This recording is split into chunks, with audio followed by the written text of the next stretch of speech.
नमस्कार दोस्तों, स्वागत है आपका हमारे यूट्यूब चैनल करंट नॉलेज में। तो दोस्तों, आज हम देखने वाले हैं मानव शरीर से जुड़ी बहुत ही इम्पोर्टेंट क्वेश्चन। तो बने रहिए हमारे साथ शुरू से लेकर अंत तक। और अगर आप चैनल पर पहली बार आए हैं तो चैनल को सब्सक्राइब जरूर कर लीजिएगा। चलिए प्रश्न संख्या तो आपका प्रश्न संख्या पहला में क्या है, मानव खोपड़ी में कुल कितनी हड्डियां होती है। मानव के खोपड़ी में कितनी हड्डियां होती है।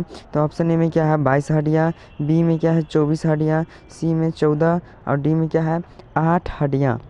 तो इस प्रश्न का सही जवाब क्या हो जाएगा, ऑप्शन नंबर ए 22 हड्डियां। मानव शरीर की कुल खोपड़ी में कितनी हड्डियां होती है, 22 हड्डियां। और मानव शरीर में कितनी हड्डियां होती है, 206 हड्डियां। अब चलिए बढ़ते हैं प्रश्न संख्या दूसरा की तरफ।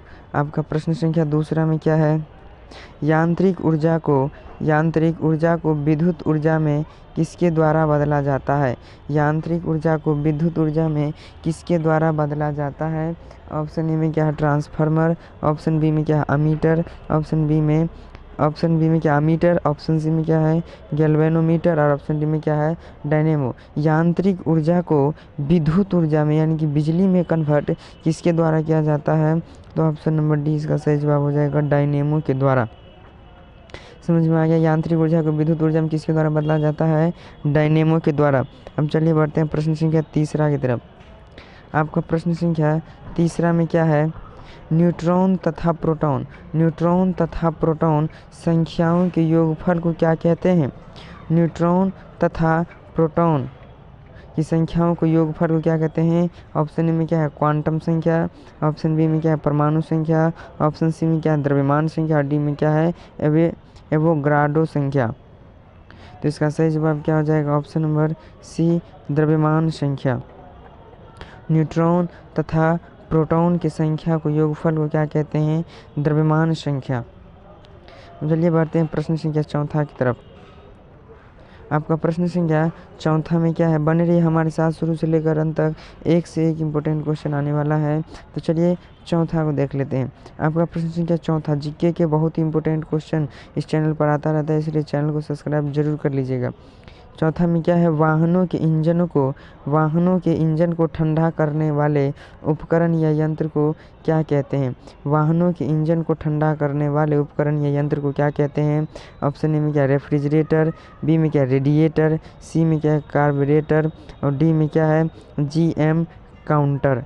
तो इसका सही जवाब क्या हो जाएगा, ऑप्शन नंबर बी रेडिएटर कहते हैं। क्या कहते हैं, रेडिएटर कहते हैं। वाहनों को इंजन को ठंडा करने वाले उपकरण को क्या कहते हैं, रेडिएटर। अब चलिए बढ़ते हैं प्रश्न संख्या पाँचवा की तरफ। बने रहे हमारे साथ शुरू से लेकर अंत तक, एक से एक इम्पोर्टेंट क्वेश्चन आपके लिए हम लेकर आए हैं। हम चलिए बढ़ते हैं प्रश्न संख्या पाँचवा की तरफ। आपका प्रश्न संख्या पाँचवा में क्या है, नूतन जलोढ़ मिट्टी किस नाम से जानी जाती है। नूतन जलोढ़ मिट्टी किस नाम से जानी जाती है। ऑप्शन में क्या है खादर, ऑप्शन बी में क्या है बांगर, सी में भावर और डी में क्या है रे है। नूतन जलोढ़ मिट्टी को किस नाम से जानी जाती है। ऑप्शन नंबर ए खादर नाम से। अब पुरानी जलोढ़ मिट्टी को किस नाम से जानी जाती है। अब पुरानी जलोढ़ मिट्टी को तो न्यूटन यानी नया जलोढ़ मिट्टी को किस नाम से जानी जाती है, खादर नाम से। और पुरानी जलोढ़ मिट्टी को किस नाम से जानी जाती है, बांगर नाम से। ये दोनों प्रश्नों को आप याद रखिएगा।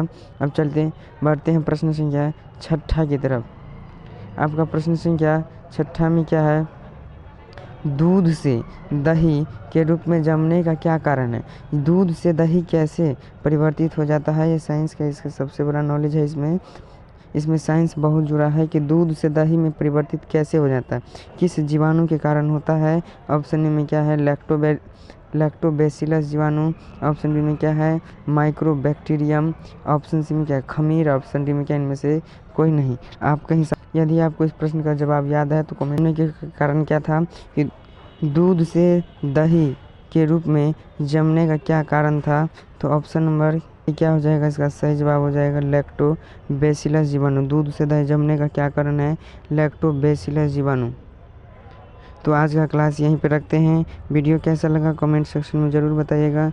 मिलते हैं इसी तरह की वीडियो लेकर अगले वीडियो में, तब तक के लिए जय हिंद, वंदे मातरम।